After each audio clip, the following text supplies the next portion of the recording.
যখন মানুষে 5 স্টার হোটেলে এসে পয়সা ঘুরিয়ে ফেলে তখন রাতের খাবার ডাল রুটি এরই দাম 350 টাকা।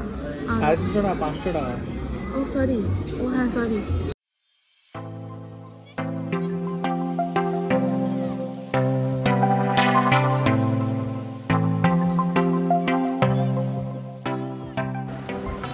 নমস্কার সবাইকে। আজকে আপনাদের কাছে আমি একটা ছোট্ট ট্রাভেল ব্লগ নিয়ে এসেছি, যেটা হচ্ছে আমার বার্থডে আউটিংয়ের ব্লগ। এটা কমপ্লিটলি একটা সারপ্রাইজ আউটিং ছিল বাই মাই হাজব্যান্ড। এই রাস্তাটাতে একমাত্র ঢুকে আমি রিয়েলাইজ করলাম যে এটা হচ্ছে হোটেল সোনার বাংলার রাস্তা।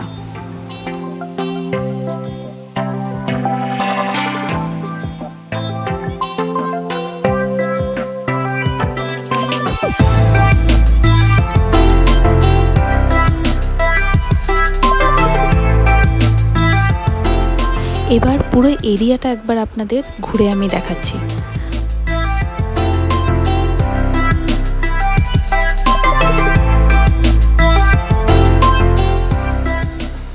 এই রাস্তাটা ধরে এগিয়ে গেলে ডান হাতেই পড়বে এদের ইনহাউস রেস্টুরেন্ট।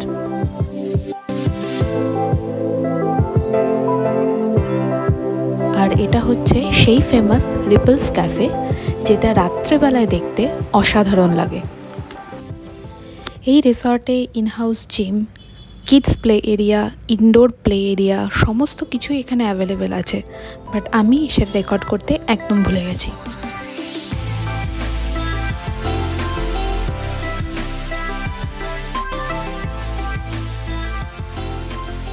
গঙ্গার এত সুন্দর ভিউ মেবি কলকাতার আশেপাশে আর কোনো রিসর্ট থেকে পাওয়া যাবে না।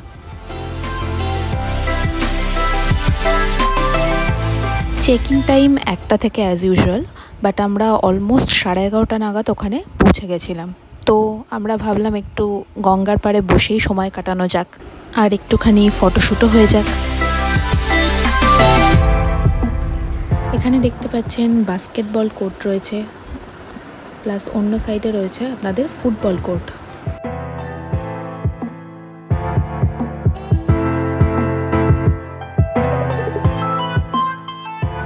এটা হচ্ছে এখানকার পুল এরিয়া, যেটা properly decorated and well maintained.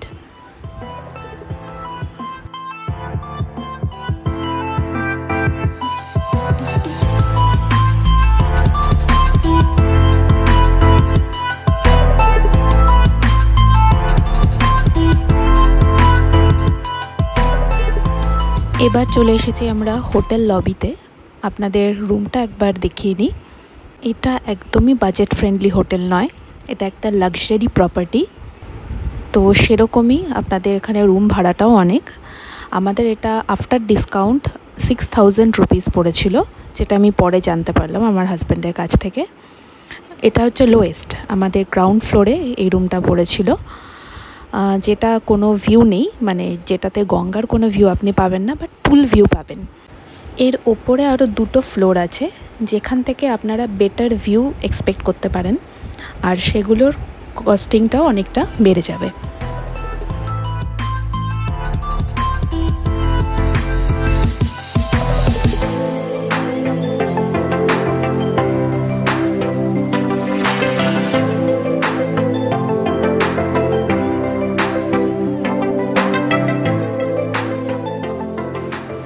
আর এটা হচ্ছে আমাদের ওয়াশরুম, যেটা আপনি দেখতেই পাচ্ছেন অত্যন্ত স্পেশিয়াস একটা ওয়াশরুম।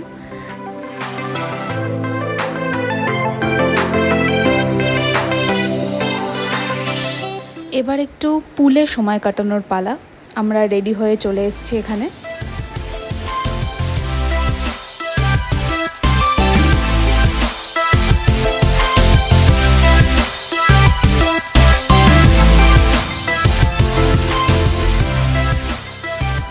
পুলে বেশ কিছুক্ষণ সময় কাটানোর পরে আমরা চলে গেলাম রেস্টুরেন্টে লাঞ্চের জন্য।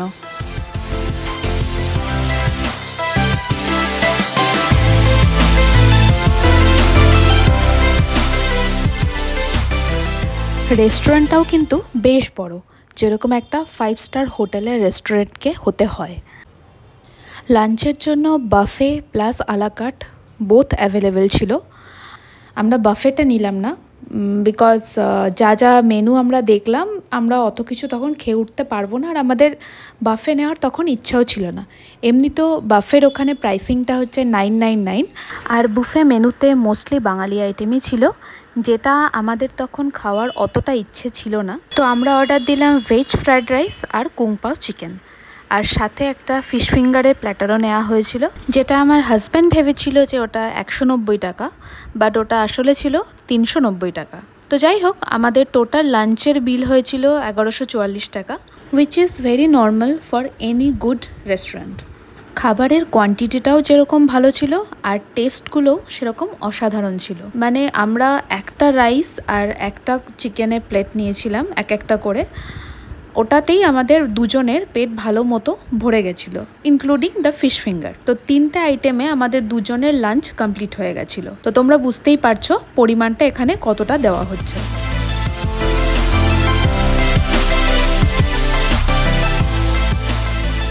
লাঞ্চ করে একটু রেস্ট নিয়েই আমরা আবার বিকালবেলা একটুখানি রিসর্টটা ঘুরতে বেরিয়ে গেছিলাম। আমার হাজব্যান্ডের ইচ্ছা ছিল একটুখানি সানসেট দেখবে, বাট সেটা আর দেখা হয়ে উঠলো না, কারণ সূর্য কখন ডুবে গেল আমরা কেউই বুঝতে পারিনি। তো সেই দুঃখে আমরা গঙ্গার পাড়ে বসে হাওয়া খেতে খেতে একটু ভিডিওর জন্য পোজ দিয়ে নিচ্ছিলাম।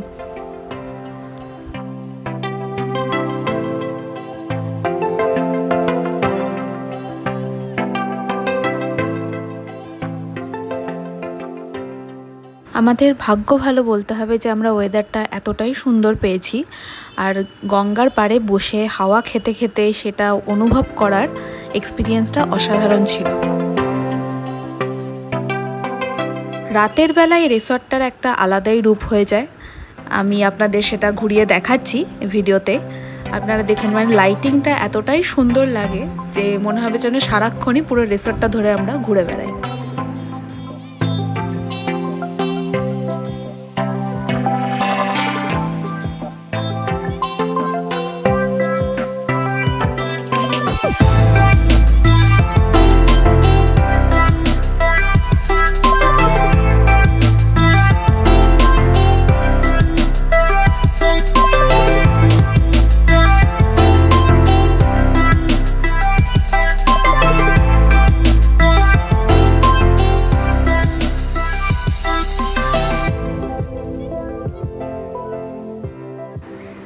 আমরা এবার চলে এসেছি দ্য রিপলস ক্যাফেতে। ক্যাফেটা খুবই সুন্দরভাবে সাজানো, আপনারা দেখুন। আমি আগে ভিডিওতে দেখেছিলাম, তো আমি এক্সপেক্ট করিনি যে এখানে এত তাড়াতাড়ি চলে আসবো। থ্যাঙ্কস টু মাই হাজব্যান্ড আমার বার্থডে আউটিংটা এখানে করানোর জন্য। এই ক্যাফের একটা সিস্টেম আমার খুব ভালো লাগলো, যে ওপরে এই মাচাগুলো করা রয়েছে, এখানে এতটা স্পেস থাকা সত্ত্বেও অনলি একটা করে ফ্যামিলি অ্যালাউড। মানে তোমরা যদি কাপেলও হও তো ওখানে গিয়ে তোমরা আগে বসলে পুরো এরিয়াটা তোমাদের পার্সোনাল হয়ে যাবে।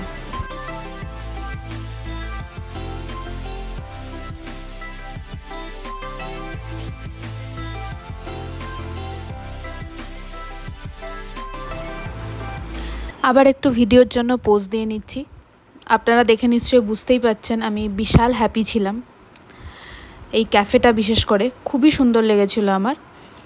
দেখে মনে হবে হয়তো খুব বেশি কস্টলি, বিশাল প্রাইস এখানে, বাট না, নর্মাল একটা ভালো রেস্টুরেন্ট বলুন, ক্যাফের বলুন, যেরকম প্রাইসিং থাকে এখানে অলমোস্ট সেম প্রাইসিং।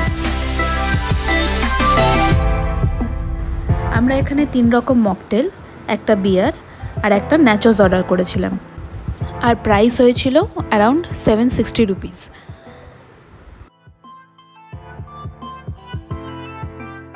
ক্যাফে থেকে বেরিয়েই আমরা তাড়াতাড়ি করে রুমের দিকে দৌড়ালাম, বিকজ চেঞ্জ করে আমরা একটু পুলে নামবো।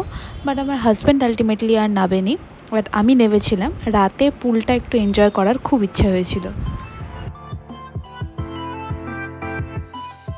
বেশ কিছুক্ষণ সুইমিং পুলে কাটানোর পরে রুমে গিয়ে আমরা ডিসাইড করছিলাম যে ডিনারে কি খাওয়া যায়। যেহেতু আমরা অলমোস্ট ফুল ছিলাম, তো ডিনারে একটু হালকা ফুলকা কিছু আমরা খুঁজছিলাম মেনু কার্ডে। যেটা সব থেকে কম প্রাইস ছিল সেটা ছিল এগ কারি আর এগ কষা। তো অর্ডার দেওয়ার সময় আমরা জানতে পারলাম যে সেটা অ্যাভেলেবেল নেই। তো আমাদের কাছে নেক্সট অপশন হচ্ছে ডাল অ্যান্ড রুটি। তো আমরা ডাল মাখনি অ্যান্ড তন্দুরি রুটি অর্ডার করলাম। যখন মানুষে 5 স্টার হোটেলে এসে পয়সা ফুরিয়ে ফেলে তখন রাতের খাবার ডাল রুটি এরই দাম 350 টাকা। 350 না 500 টাকা। ও হ্যাঁ সরি, না 280 ডাল। হ্যাঁ, 280 টাকা দিয়ে ডাল মাখনি খেতে সত্যি খুব গায়ে লাগছিল। তার উপর তন্দুরি রুটি পার পিস 50 রুপিস। বাট আমাদের কাছে আর কোনো অপশান ছিল না, তাই এটা দিয়ে আমাদের ডিনারটা কমপ্লিট করতে হলো। তবে এটা স্বীকার করতেই হবে, টেস্টটা কিন্তু অসাধারণ ছিল। এরপর আরেকটুখানি ঘোরাঘুরি করে কিছুক্ষণ দোলনায় দুলে শেষমেশ আমরা রুমে গেলাম, কারণ পরের দিন আমাদের 8টার মধ্যেই ব্রেকফাস্ট করে বেরিয়ে যেতে হবে। তাহলে আমার এই ভ্লগটা ভালো লাগলে লাইক, শেয়ার আর সাবস্ক্রাইব করো। আরও যদি কোনো ইনফরমেশনের দরকার পড়ে থাকে আমাকে কমেন্টে অবশ্যই জানিও।